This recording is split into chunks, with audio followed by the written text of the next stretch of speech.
Bom dia, pessoal. Vamos dar início à nossa aula de matemática de hoje, quarto ano do ensino fundamental com tia Aniele. O tema da nossa aula é aprendendo mais sobre adições, retomando o que a gente estudou na aula passada, que a gente conheceu um pouco sobre adições. Lembram? O objetivo da aula é utilizar as propriedades das operações para desenvolver estratégias de cálculos. Para isso, vocês vão pegar a apostila de vocês, vão lá na página 9, para a gente começar a nossa correção das atividades passadas. Primeiro, aí na página 9, vocês têm aí uma tabela que vocês vão precisar para resolver as questões que vêm por aí. Nós temos aí, veja a quantidade aproximada de água invisível que é utilizada na produção de alguns produtos. Então, a tabela aí mostra a quantidade de água invisível em alguns produtos, determinados aí. Produtos, a quantidade de produtos aí e a quantidade em litros de água invisível em cada produto, ok? Tem aí na apostila de vocês para a gente ir observando. Lá na página 9, lápis na mão, nós vamos ter a primeira questão que diz o seguinte: leia o que Bruno e Gustavo estão dizendo. Nossa, Gustavo, para eu comer 2 ovos e tomar 250 ml de leite, foram gastos 650 litros de água? Bruno, se eu comer um sanduíche com 2 fatias de pão, um bife de 100 gramas e tomar um suco feito com 2 laranjas, foram gastos 15.680 litros de água? Faça as contas e verifique se o que os meninos estão dizendo está correto. Se você encontrar um erro, explique qual foi. Então, nós temos aí a conversa entre Gustavo e Bruno e as afirmações de acordo com a tabela aí. Vamos lá. Bruno disse que comeu 2 ovos. Aqui na tabela, uma unidade de ovo contém 200 ml ou mililitros de água invisível. Então, nós vamos pegar e multiplicar o número 2 vezes 200. 2 porque foram 2 ovos, 200 porque é a quantidade de água invisível em cada ovo, em cada unidade de ovo. 2 vezes 200 vai ser igual a 400 litros de água. 250 ml de leite. Então, você vai fazer o quê? Você vai somar os 400 aí, encontrado no ovo, mais os 250 do leite, que vai equivaler a 650 litros de água. Então, Bruno está certo em afirmar que foram gastos 650 litros de água. Vamos ver Gustavo. Gustavo foi 2 fatias de pão. Cada pão equivale a 40 ml. Então, nós vamos multiplicar 2 vezes 40, que vai dar 80. 100 gramas de carne. Então, eu vou fazer o quê? 100 gramas equivale aí a 1.550 litros de água. Aí, agora, com esses resultados, eu vou somar. Sim, e ainda mais os 100 gramas, né, do bife. Então, tem o pão e o bife. Nós vamos somar o 80, mais o 1.550 e mais o 100, que vai ser igual a 1.730 litros de água invisível. Então, Gustavo não está certo. Gustavo está errado, né, na quantidade dele. Ele usou a quantidade de água correspondente a 1 quilo de carne, certo? Então, essas aí é a resposta. Corrijam aí na apostila de vocês.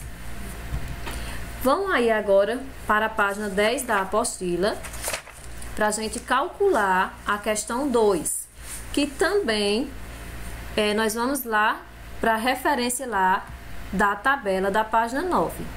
Observar para calcular.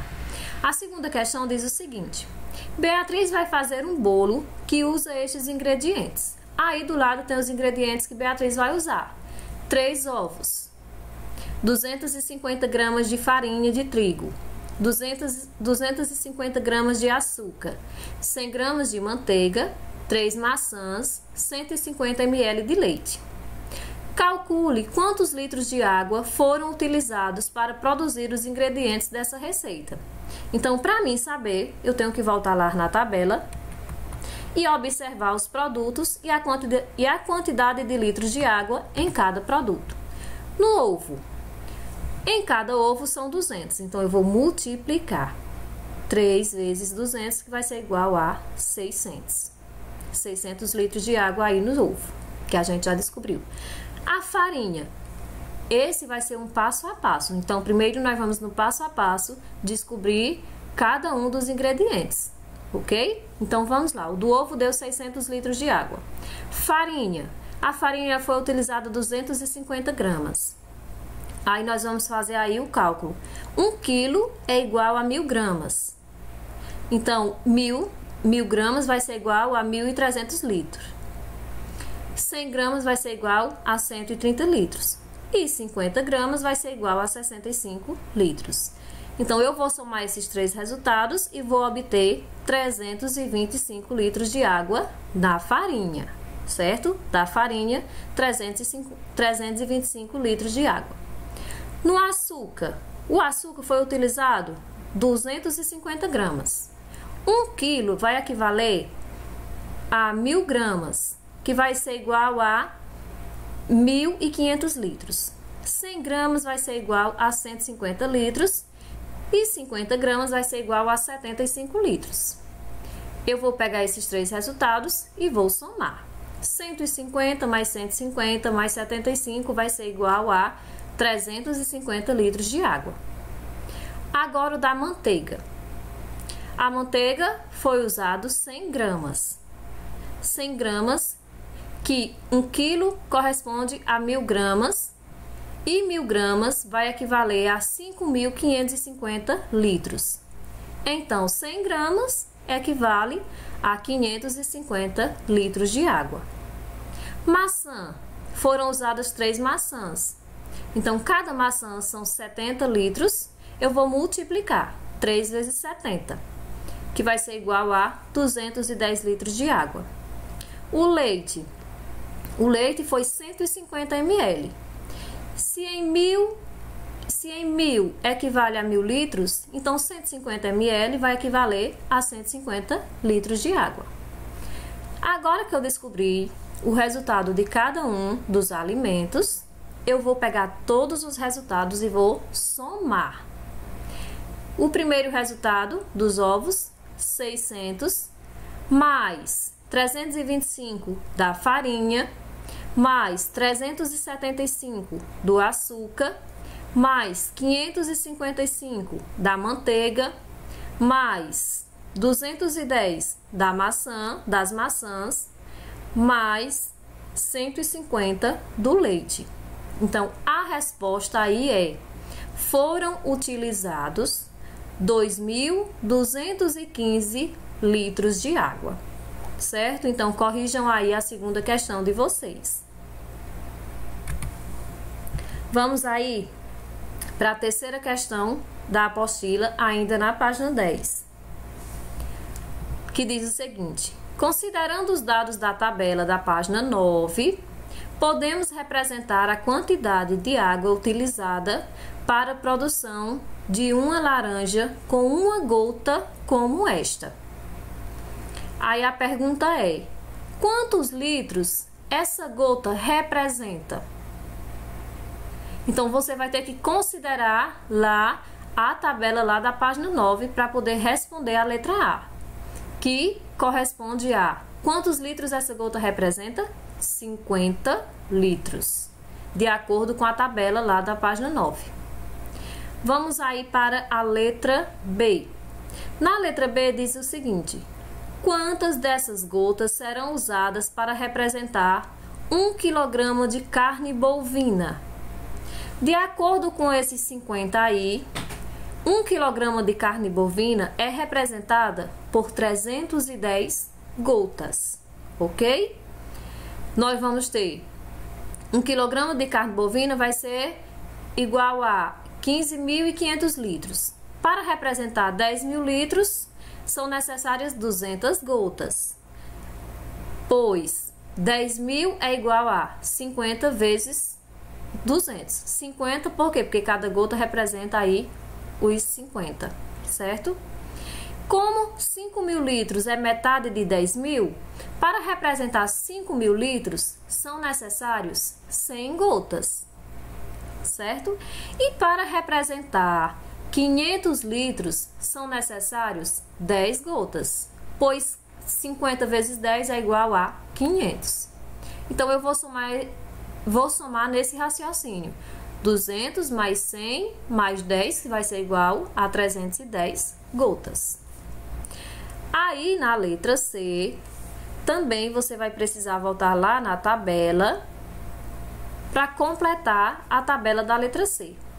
Escreva o nome do produto que corresponde à quantidade de gotas pintadas, ou, se não, pinte a quantidade de gotas correspondente ao produto indicado.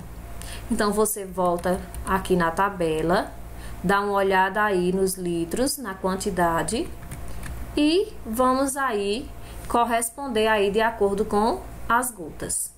No primeiro quadrinho, vai ser, o produto é o açúcar. No segundo, leite. No terceiro, nós temos o ovo, mas não temos nenhuma gota pintada. Então, você vai pintar aí 4 gotas aí para representar o ovo. Nesse quarto quadrinho, corresponde ao frango. O trigo não tem nenhuma gota pintada, então você vai pintar aí as gotinhas. E por último, aí você vai completar aí com o tecido de algodão, que corresponde o total aí de gotas aí, certo? Então, completem aí na apostila de vocês, deixem tudo correto. Agora, nós vamos para a página 11, que tem o restante da atividade, que é a questão 4.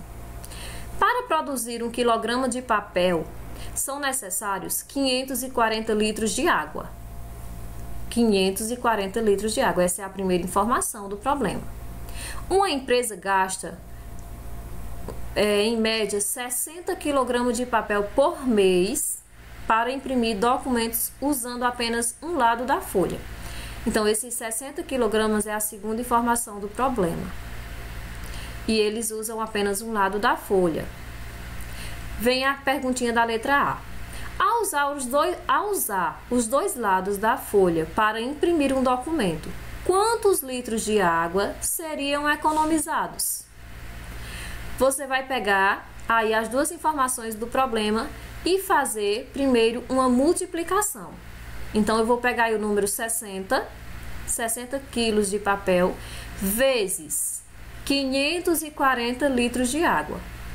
E vai ter o número 32.400, certo? Então, depois desse resultado, nós vamos dividir por 2. 32.400 dividido por 2. Por que por 2?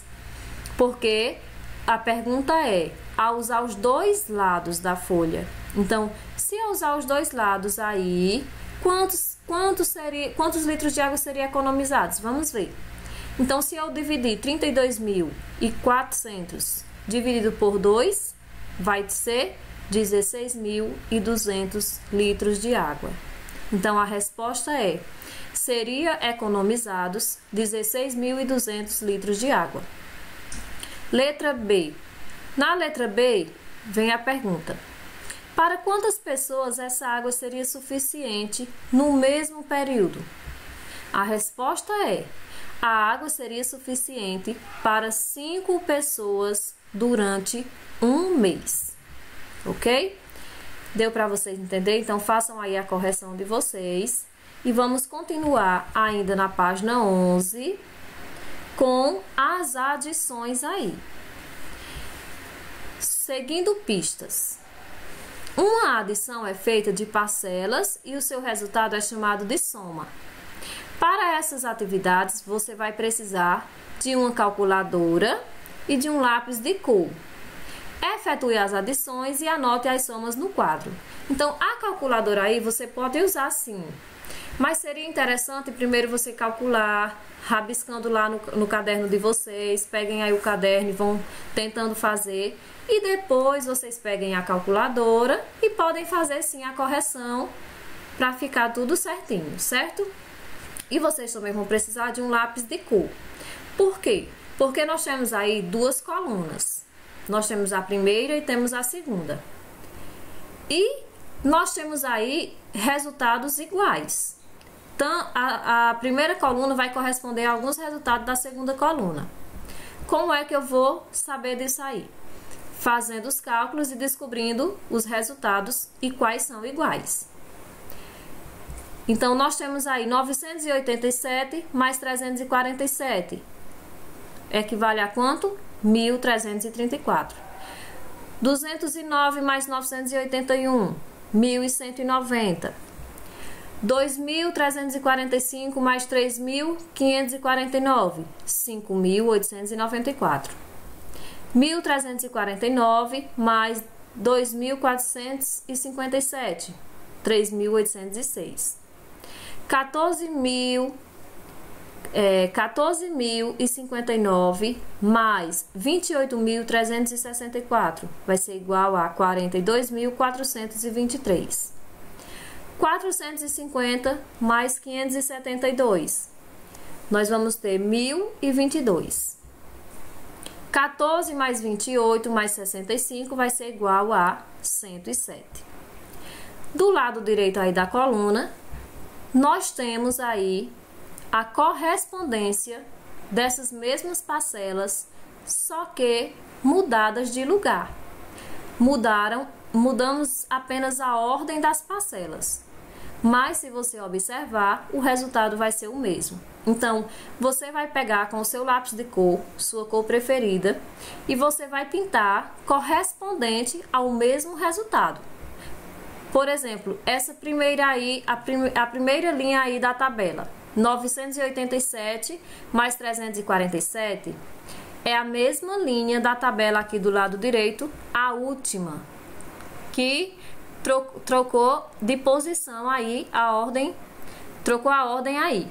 347 mais 987, que dá igual a 1.334. Então, vocês vão pintar os resultados que são iguais, vocês vão pintar da mesma cor, fazendo a correspondência.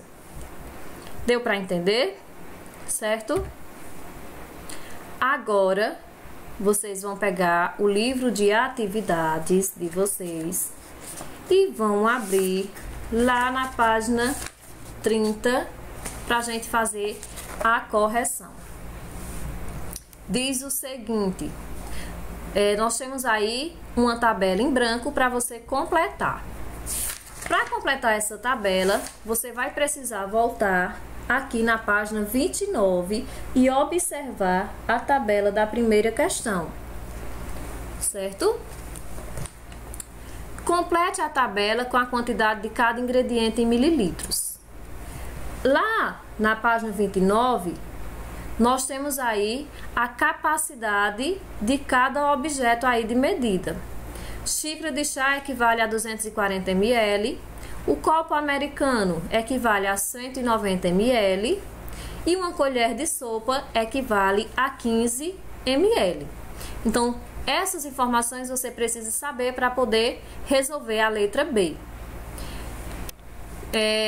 Ingrediente, quantidade em ml. Uma xícara de chá de leite vai equivaler a 240 ml. 2 xícaras de chá de água. Eu vou multiplicar. Como é 2, eu vou multiplicar 2 vezes 240, que vai ser igual a 480 ml. Meia xícara de chá de suco de laranja. Eu posso dividir 240 dividido por 2. Ou eu posso calcular mentalmente. Se uma xícara é 240, a metade de 240 é 120. Uma xícara e meia de chá de leite. Uma xícara inteira é 240. Meia xícara é 120. Então, eu vou somar. Uma inteira mais meia, que vai ser igual a 360 ml. 2 copos americanos de leite.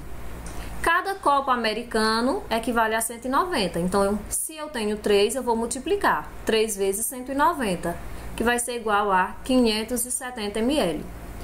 2 colheres de sopa de óleo. Se cada colher corresponde a 15 ml, então eu vou multiplicar. 2 vezes 15, que vai ser igual a 30 ml. 5 colheres de sopa de água. Eu vou multiplicar o número 5 por 15. 5 vezes 15, que vai ser igual a 75 ml. Ok? Corrijam aí a de vocês e deixem tudo certinho. Vamos aí para a segunda questão. Ainda da página 30, que diz o seguinte: Marcela comprou uma garrafa de suco concentrado de goiaba.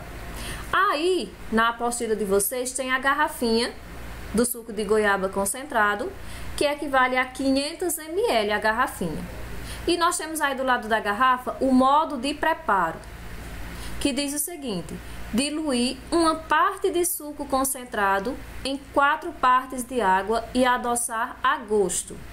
Então, nós temos 4 partes de água e uma parte de suco, que corresponde a 5 partes. 4 de água mais uma de suco corresponde a 5 aí. Quantos litros de suco de goiaba podem ser preparados com 200 ml de suco concentrado? Então, para mim saber, eu vou ter que calcular. Se eu tenho 5 partes e eu quero saber de 200 ml, né? 200 ml de suco concentrado. Quantos litros de suco de goiaba pode ser preparado com esses 200 ml? Então, eu vou multiplicar 5 vezes 200 ml. O 5 vem de onde? O 5 vem de uma parte de suco e 4 partes de água, certo? Então, 5 vezes 200. A resposta é: pode-se preparar 1 litro de suco ou 1000 ml de suco. A letra B. Na letra B diz o seguinte: para fazer 2 litros de suco de goiaba, são necessárias mais de uma garrafa de suco concentrado igual a essa? A resposta é necessário menos de uma garrafa. Por quê? Com 100 ml de suco concentrado, é possível fazer meio litro de suco, ou seja, 500 ml de suco. Com 200 ml de suco concentrado, é possível preparar 1000 ml de suco ou 1 litro. Então, para mim fazer 2 litros de suco ou 2000 ml, são necessárias apenas 400 ml de suco concentrado, ok? Na letra C, para preparar 1,5 litro de suco de goiaba, Marcela usou 1 litro de água. Marcela usou a quantidade de água indicada na embalagem? Não. Marcela deveria ter usado 1.200 ml de água, né? Ela usou apenas 1.000, mas ela deveria ter usado 1.200. 1,5 litro equivale a 1.500 ml. Então, 1.500 ml dividido por 5 vai ser igual a 300. E 5 vezes 300 vai ser igual a 1.200. Então, ela deveria ter usado 1.200 ml de água. Certo? Então, essa foi a correção da atividade. Nós agora vamos conhecer uma propriedade da adição, que nós chamamos de propriedade comutativa, que vai ser usada aí para vocês resolverem as próximas atividades, ok? Então, vamos aí conhecer o que é essa propriedade comutativa. É a propriedade onde podemos mudar a ordem das parcelas e o resultado vai permanecer o mesmo. Então, se eu voltar aqui, nesta questão aqui da página 11, foi usada aí a propriedade comutativa. Lembram? As parcelas aí da coluna direita são as mesmas da esquerda, só que foram trocadas de lugar, de ordem. Mas o resultado mudou? Não, continua o mesmo resultado. Então, nós chamamos de propriedade comutativa. É a propriedade onde podemos mudar a ordem das parcelas e o resultado permanece o mesmo. Aí tem alguns exemplos para vocês que eu coloquei. 11 mais 9 é igual a 20. E se eu colocar 9 mais 11, vai mudar o resultado? Não. Então, 11 mais 9 é 20, 9 mais 11 também é 20. 12 mais 6 mais 8 é igual a 26. Ou 6 mais 12 mais 8 também é igual a 26. Então, a ordem aí do produto não vai alterar o resultado. O nome dessa propriedade é a propriedade comutativa, certo? A ordem dos produtos, das parcelas, podem mudar, mas o resultado vai continuar o mesmo. Em algumas situações, essa propriedade facilita muito o cálculo mental, que é o que eu vou explicar para vocês, que corresponde aí às dezenas e centenas exatas. Como é isso? Vamos ver. Em uma adição de muitas parcelas, podemos trocar a ordem delas juntando as que formam dezenas ou centenas exatas. As dezenas exatas são a partir do número 10. Quando eu tenho 10, eu tenho uma dezena. 20, duas dezenas. 30, 40, 50, até o número 90, a gente se refere a dezenas. E o que são centenas exatas? A partir do número 100. 100, 200, 300, 400, 500, que são aí centenas exatas. Aí eu coloquei um exemplo para vocês. Nós temos aí os números 33, mais 18, mais 17, mais 5, mais 22, mais 35. Eu observei aí quais são os números que podem formar dezenas ou centenas exatas. Então, eu juntei aí o 33 mais o 17 lá, que deu a dezena exata 50. Peguei o número 18, juntei lá com o 22, que deu a dezena exata 40. E peguei o número 5, juntei com o 35, que deu também uma dezena exata, que é o 40. Isso foi para quê? Para facilitar o meu cálculo. Então, 50 mais 40 e mais 40 vai ser igual a 130. Entenderam? Então, aí foi uma forma de facilitar o cálculo mental e também para mim conseguir mais rápido o resultado de várias parcelas de uma adição. Isso vem facilitar os nossos cálculos, certo? A agenda da semana vai ser o livro didático, página 12 e 13. Vocês vão resolver aí as atividades dessas duas páginas, 12 e 13, e o livro de atividades, página 32. Tá bom? Bons estudos, muito obrigado e até semana que vem.